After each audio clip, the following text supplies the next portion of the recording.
Welcome to the Catapult Effect, a podcast where professionals like you turn challenges into opportunities for extraordinary growth. If you're tired of struggling, feeling lost, and ready to catapult yourself into the best version of you, then you're in the right place. Here's your host, Katie Wrigley.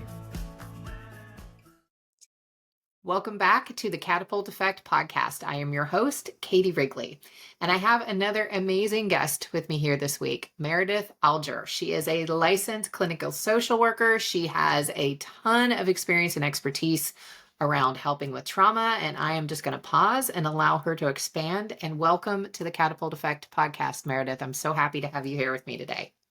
Thank you, Katie. I am delighted to be here. Yes, I am a licensed clinical social worker with an extensive history of nervous system dysregulation, trauma, and then healing from that. And it's been quite a journey. And throughout it, I pursued different things. So starting my career as a school social worker, wanting to, help with, I was trauma informed and I wanted to help with adolescents in the after school program, to then getting my degree, my master's in social work, and then I worked in a courthouse for a while with survivors of domestic violence, and did some therapy with them and their children, and then I burnt out. So I went on this long quest to figure out who I was, why I felt different, why I felt so horrible. Other people were good at life. Like, what was wrong with me? And so that's why I pursued psychology. I have a mother who is a social worker and a husband who is a social worker. So yeah, but in many ways, I don't think they are not where I am. So I've kind of veered very, very far off. My husband is still in schools, as my mom is, and I'm a licensed school social worker. And then not working in a school, have become, all the trauma informed that I could in terms of therapeutically. So EMDR certified, IFS level 1 and ongoing consultation, and then Polyvagal informed through the Polyvagal Institute. And I think that has really brought everything together for me and made me realize we can change states. We can change our own states. Yes. Of being, and that's just amazing. It is. It is. And it can be really hard to believe that, especially if you're still in the throes of trauma. If you're a first responder, I know you work with some first responders as well in the line of work that you do. And thank you so much for that. But it gets really hard to have that buy-in, and before we hit the record button, Meredith and I were sitting here chatting and talking about the importance of the mind-body connection, and that gets broken when you're in a trauma state. So I would love if you could just expand on that, Meredith, and what you've seen and from your own experience and also with clients and patients that you're working with as well, like just speaking to the importance of the mind-body connection. And what can someone do if they are in the throes and they're hearing the words disassociated, which we'll explain here in a moment as well? Where is a place where they can start?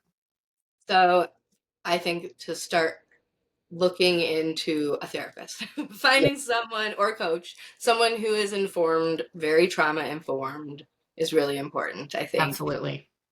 I went to many therapists. So I was born 2 months early, which meant my nervous system was not ready, right? Mm-hmm. And then I was separated. I was at a different hospital from my mom. And so and at that time, I think things were not as clear. And so the importance of connection for co-regulation was not there. And and my family has a few members who can get quite explosive. I love them all so much. I had a wonderful childhood, right?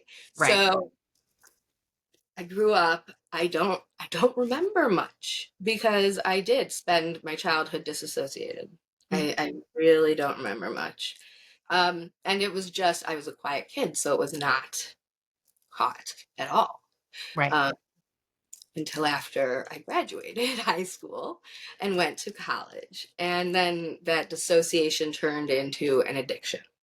It became so clear to me that I was avoiding life.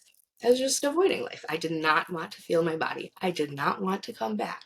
So I do understand, like, it's scary. It's just so scary when you are thinking, wait, I have to feel my body. Like, I've been trying to escape that. I want to pause here for a moment. So there's a couple of things. So first of all, I want to give you kudos that you realized in your early 20s, late teens that you were avoiding life. I didn't recognize that shit for myself until I was 43 and disabled in 2018. So major kudos that you figured it out. I was still running like crazy for myself until my body's like, figure it out. I was troubled. I did nothing about it until 36. So that was I was in an addiction for many, many years. It became, Yeah. after it was alcohol, it became running, 13 miles a day. And then I had an injury, a hip injury, and then I relapsed. And then now I've been sober for almost for 9 years. Oh, And congratulations. thank you. And, feeling my body and learning these tools to integrate, it not only allows people to be hopeful because there is a way in through the nervous system to connect our mind and our body, Mhm. but also to do it as slowly as needed. Yeah. And to teach the tools as we go so that as I'm in my body, noticing things isn't so scary. So Right. one huge reason I suggest working with somebody. And there's so many things we can do to change our own state. I think EFT tapping is something I go to very often because I can, in just a couple rounds of the tapping and going through my own setup statements and everything, it changes my entire state of being. Yeah. Breathing through a straw, and humming as I do it. All these things that I know engage the parasympathetic system, the ventral system, actually, the ventral vagal, you know, is so as I'm learning this, it just is so exciting to bring these actual tools, which I know, cognitive movement has tons of as well. Yes. I of these integrative tools, I personally use the parts work for myself, somatic parts work. When something comes up, So okay, powerful. I'm blending a little bit from whatever part is very active. And I think I'm probably getting ahead of myself here. 'Cause, but right now it is, being able to both look at observe our thoughts, mindfulness, notice our experience and pay attention somatically and listen and hear the message. And if I'm if I am triggered, I know I have the tools that will bring my state back into a ventral, maybe sympathetic, but a ventral and sympathetic state. Kind of that shift from anger to excitement is so, Mhm. you know, Yes. it's so similar. Yeah, and just to kind of just add a little bit around, just in case people aren't sure, like parasympathetic, Yeah, sympathetic. So the sympathetic nervous system is what's going to get you in fight or flight. And so what's interesting is when we inhale, it's sympathetic nervous system. Exhale is parasympathetic, which is rest and digest. So you will hear with breath work, and I'm sure we're probably going to touch on this a little bit, but I really want to go into the polyvagal work that you do in more detail. But you want to have that exhale a little bit longer and you want to make it go through the belly. Because if yeah, you're doing chest breathing, you're staying in the sympathetic and you're telling your body you have a reason to do shallow breathing. Whereas if you can get your diaphragm going and get that exhale even just 1 second longer than the inhale, you're going to start to get that nervous system to go, okay, I'm okay, I'm okay, and start to calm down. exactly. And I think, just like breath work is the perfect example of a tool that we all have. And it's cool because these things have been, they are controlled by our autonomic nervous system, and we can control them. And Yes. so I think that's what I'm learning that's really cool, to be able to breathe a longer exhale and know that if I just do that for a few minutes, my state will change. I will feel differently. And tools just very similar to that. And so, and then, sympathetic is very ventral. I mean, parasympathetic, excuse me, that rest and digest and kind of relaxation with ventral um, energy is really ideal. And right. And then there's also this social engagement system that Polyvagal brings in for connection and for safety and how to build that too. Yes. So, back to my birth, that was completely, I came out of it dysregulated, and then I had wonderful parents, and their energy was too much for me sometimes. So that's that co-regulation piece seems to have been missed, which really set me up to be vulnerable. And that was something I wanted to touch on, but it didn't make sense to go back to it. But so much of the time when I'm working with my clients, I'm guessing you probably see the same. It goes back to a birth trauma, and a lot of people aren't even aware of it, in part because people who are in their 40s and 50s, when we were born, they weren't talking about birth trauma like at all. Like we're just starting to talk about now. That's why you're seeing such a huge shift to home births and midwives, is because hospitals have a lot of negative energy because there's people in crisis who are dying there, and you're birthing these babies into this center of crisis. They're feeling that energy like on Mm-hmm. some level, depending on their sensitivity. And the mom is feeling it too. And she's already really focused on what's about to come out of her body. But these birth traumas are big. That was part of mine as well, is like I tried to come out 3 times before I actually came out. And then I came out face up instead of face down. So they kept flipping me over, and I got pissed and sat on my umbilical cord and was almost stillborn. And then had wonderful parents, and Mhm. something happened outside the family. So my wonderful parents are how I didn't wind up on the streets, really. Is once I looked at my ACEs score, my resilience score, I was like, I was on my way to my parents. I'm like, I just want to let you know, just thank you. Like, I Yeah. know I've done some really messed up stuff in my self-destructive days, but you guys are the reason it wasn't any worse than it was. And Like, that's what yeah. I think so many people get stuck in a blame state, like a Yes. situation. And that's so uncomfortable for me, my clients. And so, right. So my parents had their, or particularly one side was more vocal and, strict, and Mhm. sometimes would be explosive, but and their love was so great. So I did find safety there. Um, and really ultimately though, I think I feel the safety now that I just could not then. Yeah. Yeah. Yeah, and that's beautiful. And I do want to just reinforce the point you made. Like, I blame my parents for 20 years until I understood what happened. Everything was their fault. And then I went through all the regret of like, oh my God, did I really? I ran for 20 years and they never did anything wrong. Like, come on, Kate.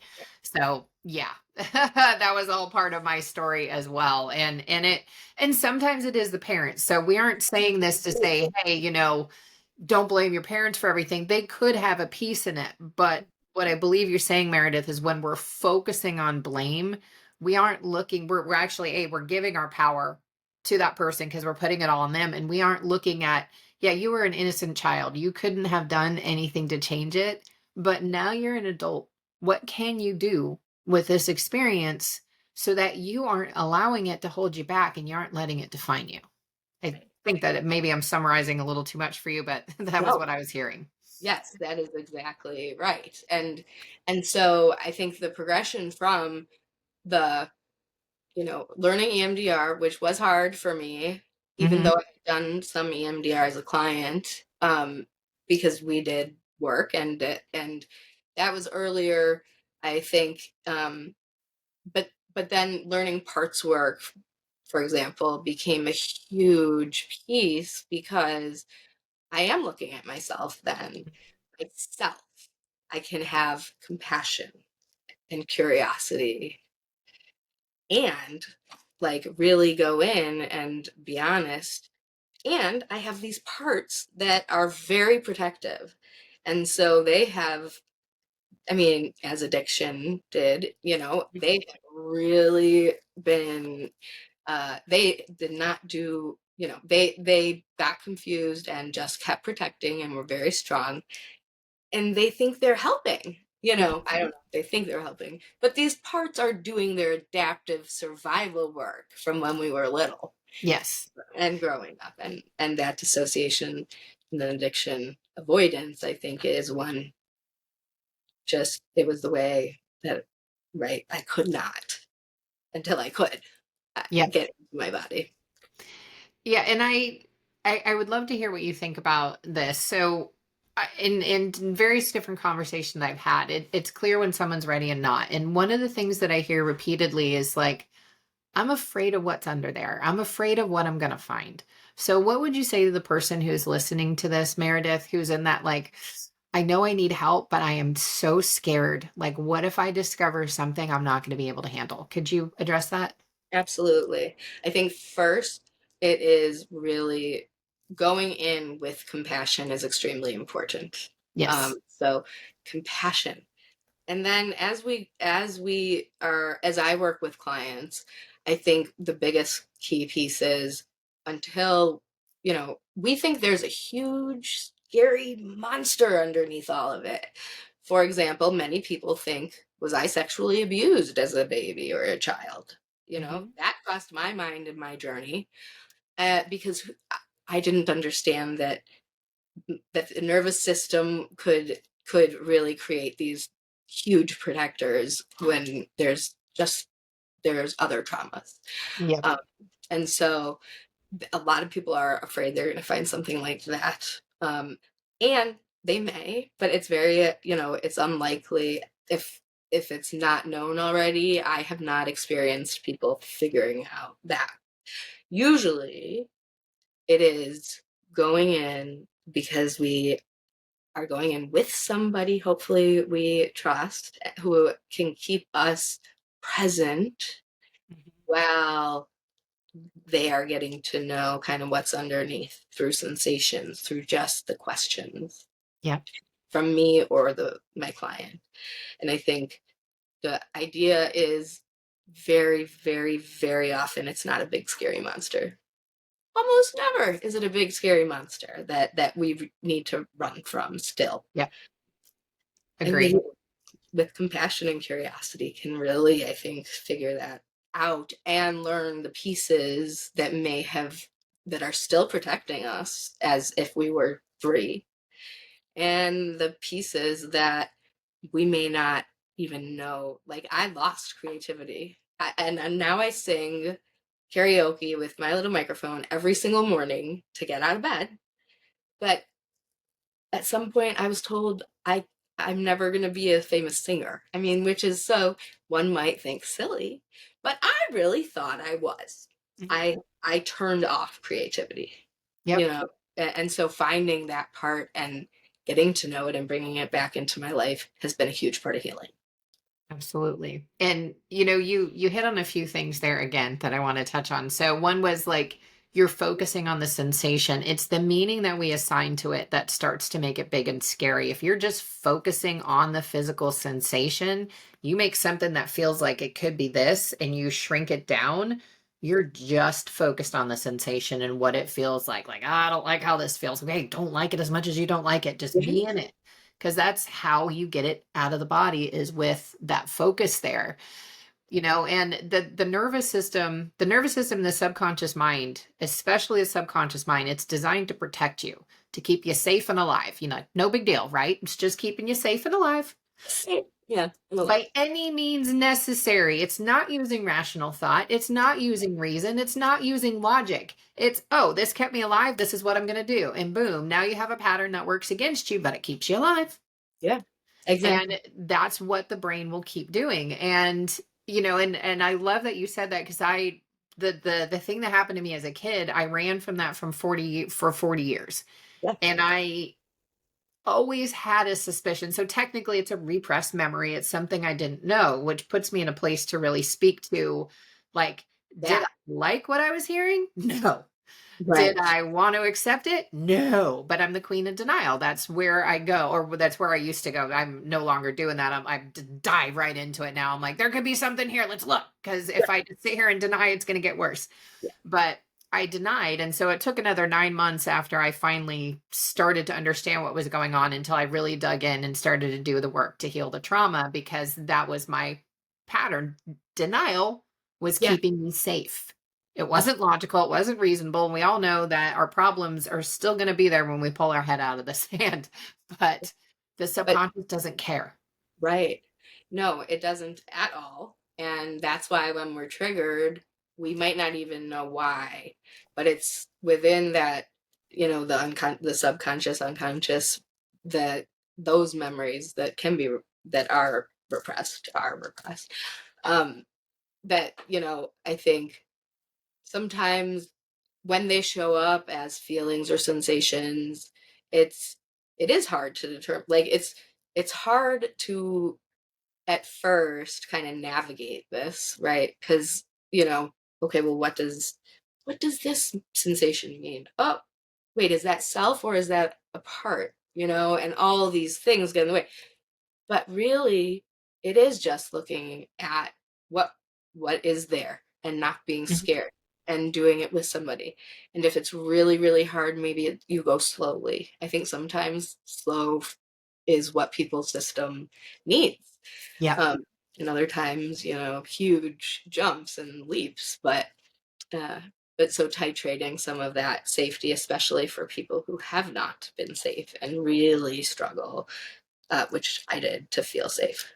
Yeah, Yeah. Yeah. which you did. And it's no small thing that we're talking about. Like, when your nervous system, your body are not feeling safe, it is going to continue to Yeah, disrupt your life until you can find what it needs to feel comfortable. You won't be able to have that mind body connection because part of you is always going to be trying to escape. exactly, exactly. And coming back into the body, I mean, that was, and I started with a somatic therapist when I was in treatment, and I was not ready for somatic therapy. I did not. I shut down. I was like, I don't remember. I don't know. I don't remember.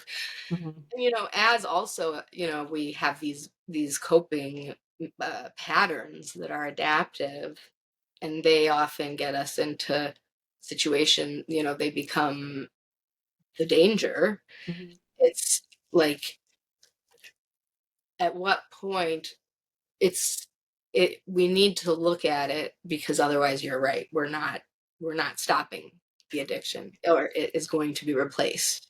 Yeah. And so, like, this deep work is extremely serious.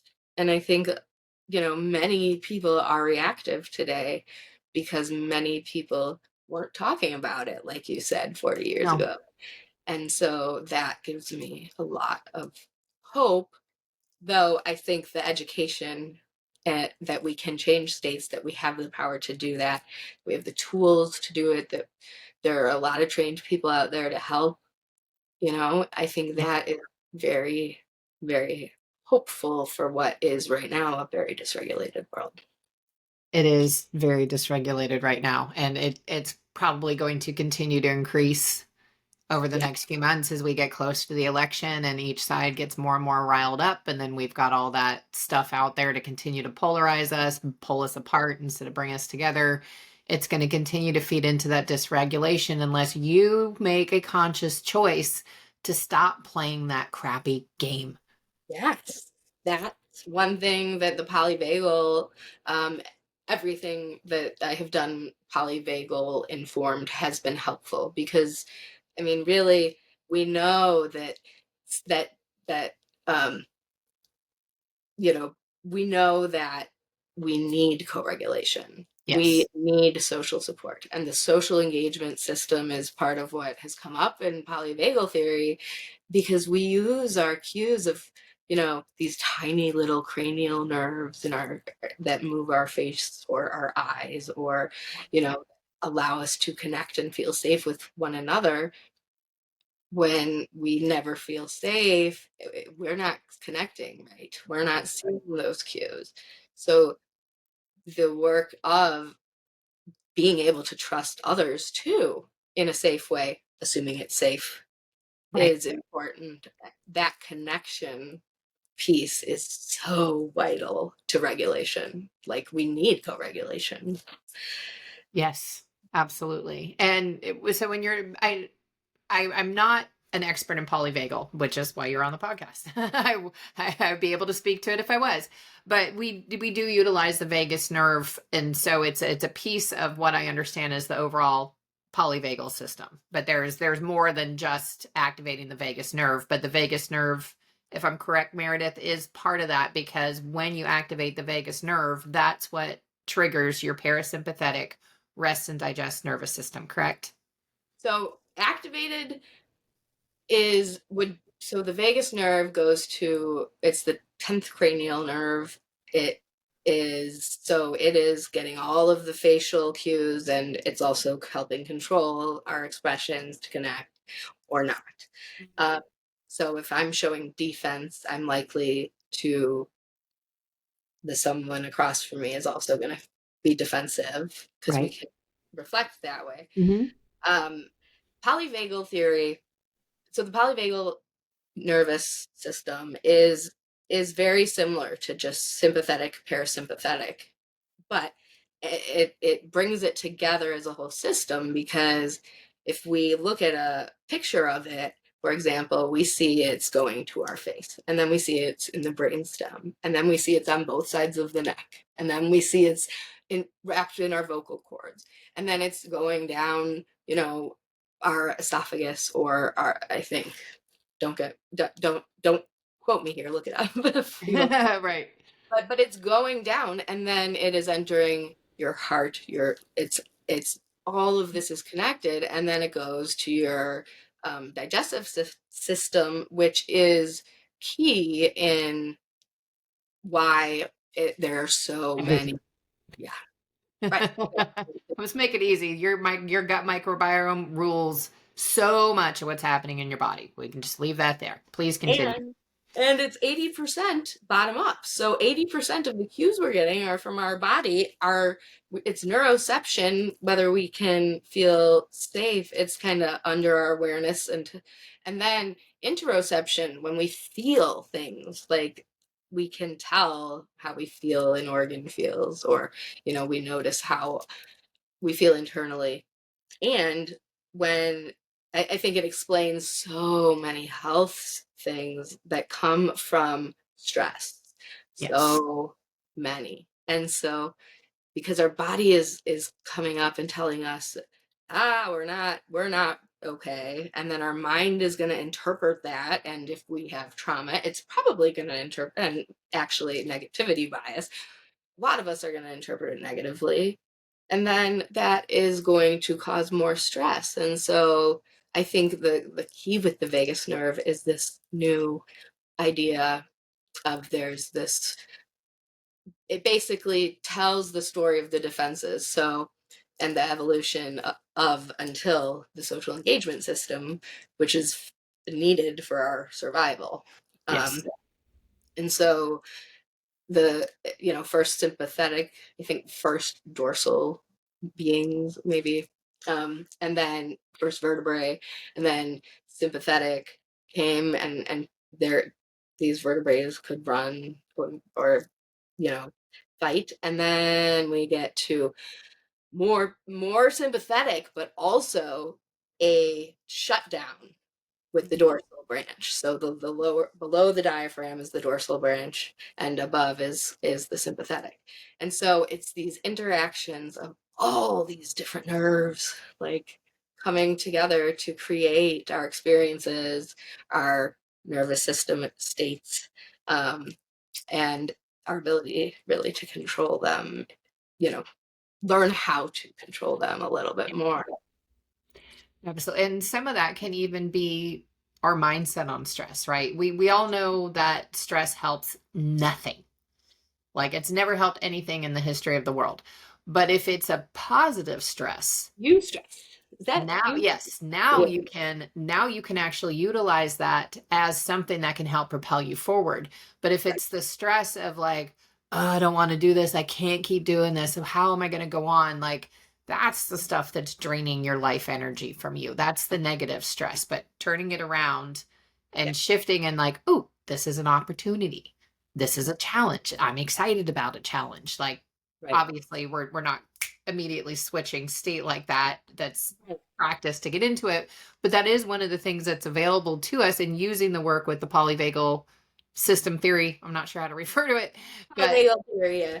theory. Yeah. So, but utilizing that, that's a way, that's a tool that you have that can help you start to get into that state and start to shift some of the feelings, emotions you have around stress into more positive, more motivating energies for you.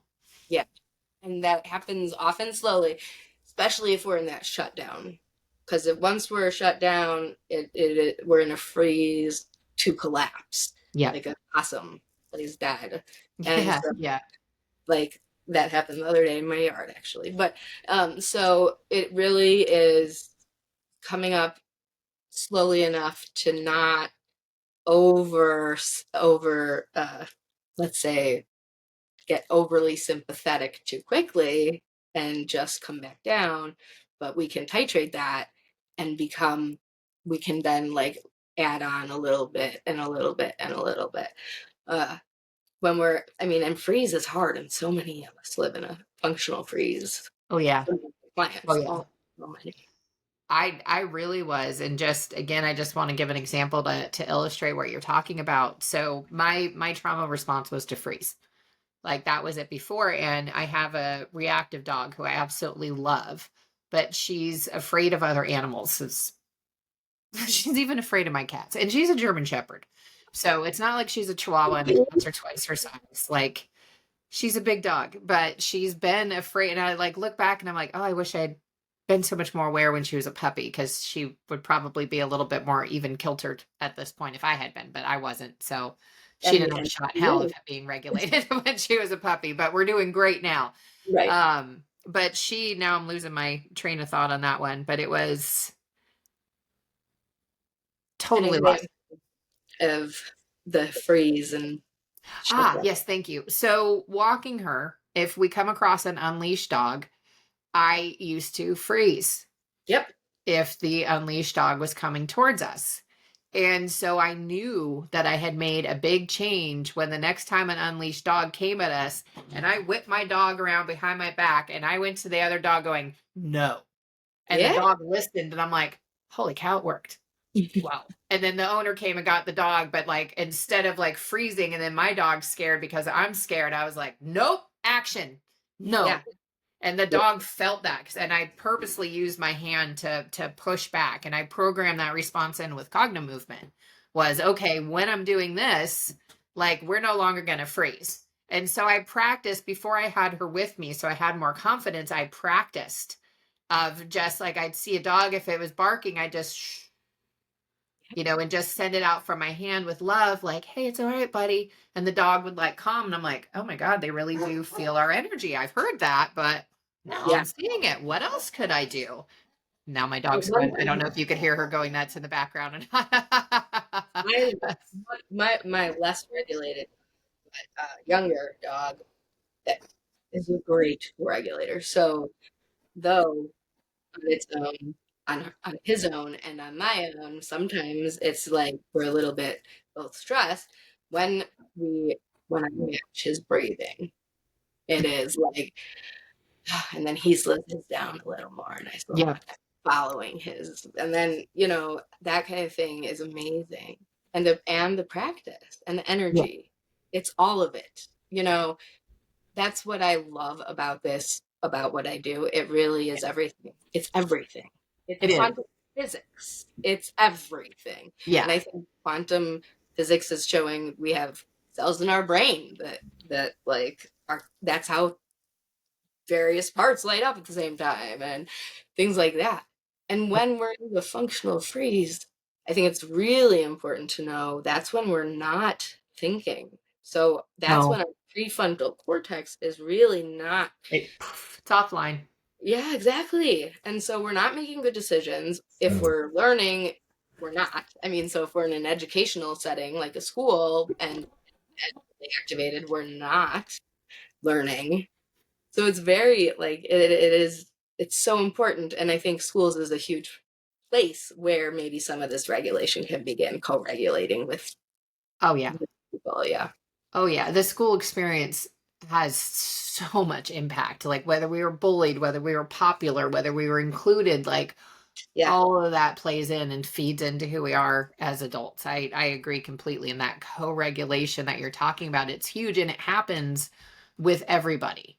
Like you can, when you start to bring awareness to it, you'll start to see the truth of what Meredith's talking about in your own experience interacting people. Just notice like you're going to be feeding off of each other one way or another. And that's one of the things Tony Robbins is a master at state change and making you feel or put you into a state where you can do the impossible, like running over hot coals. Right. He's a master of that.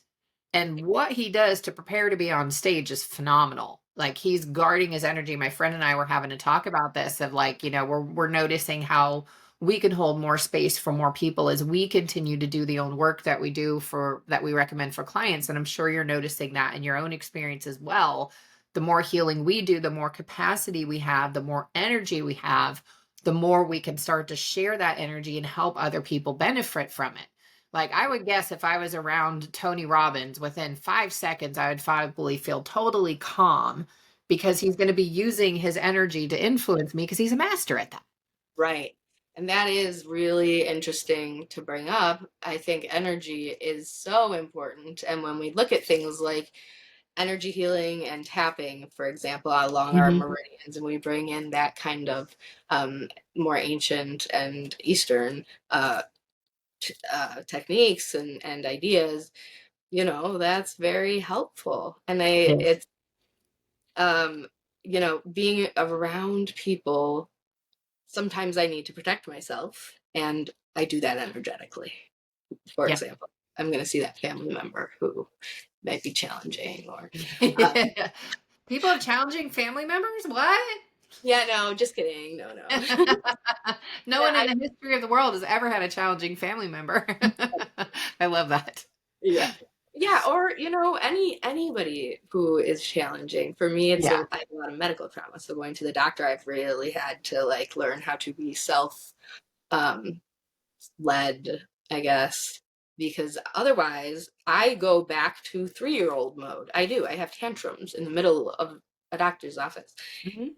So that is changed a lot. So Yeah. we've got a lot better. But that's a real thing. And I think doctors, they need support. And I think if they knew more of this and like knew how much it could impact the outcome for their patients, even that energy is real and important. Yeah, that is a whole other podcast I episode to know. go into the medical community. But yes, I agree completely. This has been so awesome to be able to chat with you. So, where can people find you and who can you work with? Because I know you've got a couple of certifications and licenses, so there could be some state rules around it. Would love to hear how and where people can connect with you. And we'll make sure we have this all in the show notes too. Great.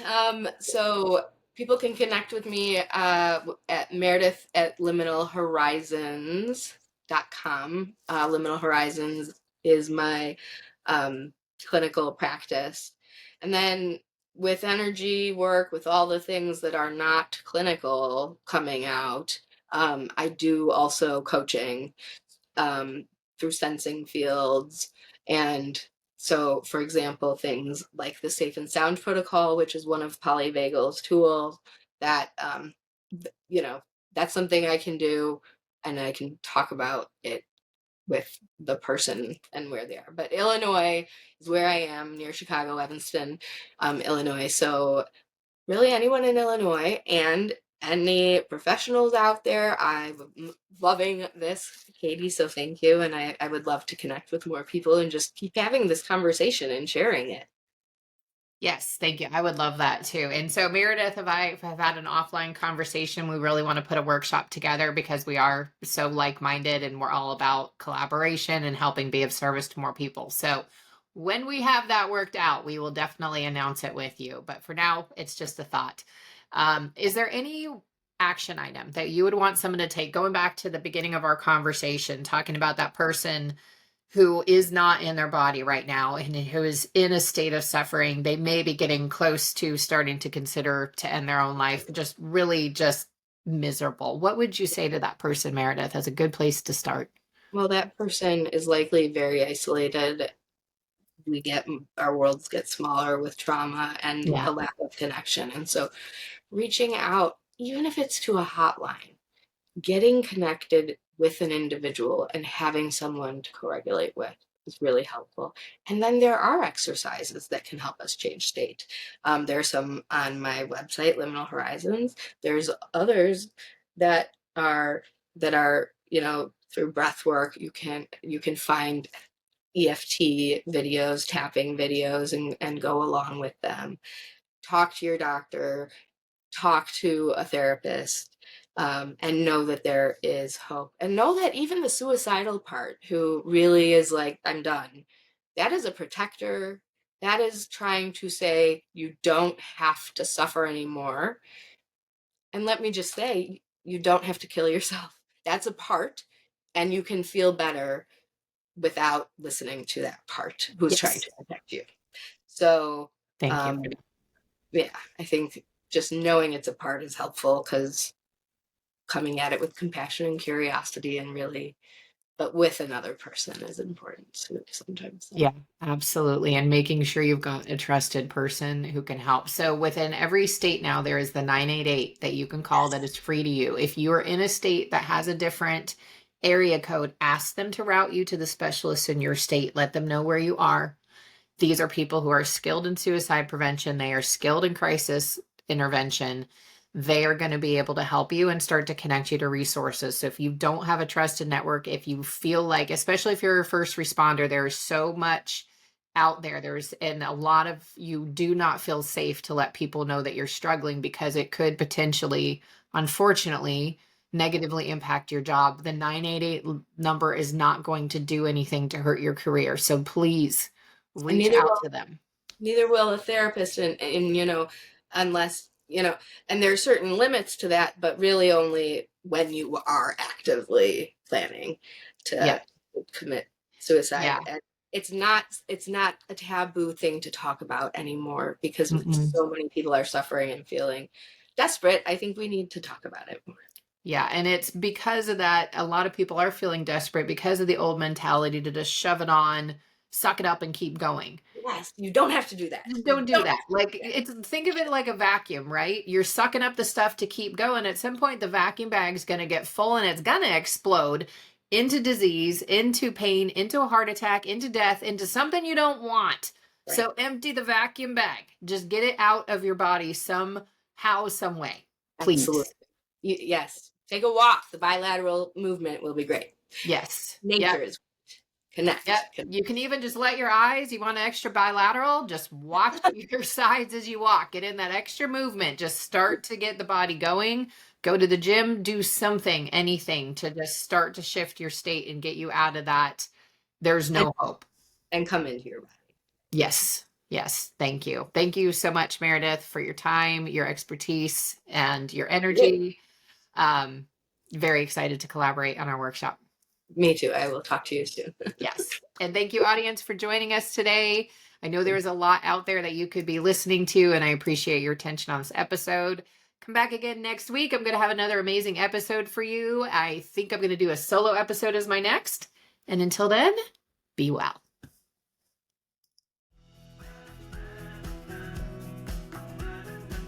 Thank you for joining us today. If you enjoyed this episode, please share with a friend and leave a 5-star review, which helps grow the podcast and reach others just like you. While you're at it, connect with Katie on social media. You can find her on LinkedIn, TikTok, Facebook, and Instagram, as at Coach KT Dubs. That's COACHKTDUBS.